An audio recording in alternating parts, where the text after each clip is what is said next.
News, and tonight our main story is about climate change and how it is affecting Belarus. We're getting a blast from the past with Aiden and Rethika Olivia will be giving us updates from the Victory Day parade on May 9th. Tonight, our main story is about the major issues of climate change in Belarus. Belarus is home to multiple heavy polluting factories. Because Belarus has become so reliant on manufacturing, there are above average amounts of carbon and nitrogen oxides. This has also led to a lot of waste being produced. After World War II, Belarus started producing multiple factories that have also caused a lot of pollution. The Chernobyl power plant in Ukraine also caused a lot of issues, with it only being 16 kilometers from the Belarus border. In the affected areas, people have had to evacuate, and it has heavily affected the crops, agriculture, and overall air quality of those areas. Obviously, climate change has been a major issue around the world, but Belarus is feeling the effects. Due to the shorter winters and springs that start earlier, the snow has been melting quicker, which in turn causes the overflow of rivers, which causes flooding. This in turn destroys agriculture and makes it harder for places to produce any food. Climate change is only adding to the environmental issues in Belarus. This overall could heavily affect the economy because agriculture in Belarus is just as important as the manufacturing side. Belarus has worked to shut down some factories, and they're creating policies to help the climate change in Belarus. They understand climate change is an issue that is heavily impacting their country in a very negative way. So Rethika, what are your opinions on climate change? Well, there's been a lot of air pollution going around, and lots of my family, friends, and other Belarusians have been affected by this and health conditions. And I'm a farmer, and so many of my crops have been dying. So how has climate change personally affected you and your family? Well, recently there's been a big flood, and I haven't been able to produce many crops and food for my family, especially, and so we've just been awful. Today, for our blast to the past, we are going to be talking about the defense of Brest Fortress near the modern-day border with Poland. The battle took place on June 22nd, 1941. The Germans attacked the Russian troops. The Russians were badly outnumbered, with 20,000 troops to 9,000. At the beginning of the battle, the German troops used artillery to attack the fortress, and then followed up with an infantry attack.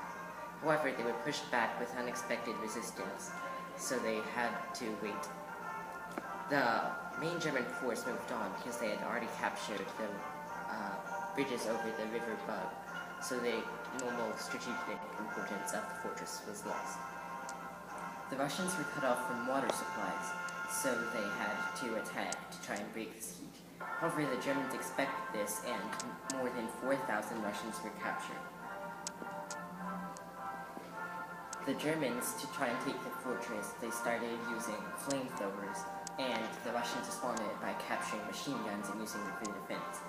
The German troops eventually decided that they could not take the fortress this way, so they called in the Luftwaffe, which was the German Air Force, to bomb the fortress, and the remaining 340 men surrendered.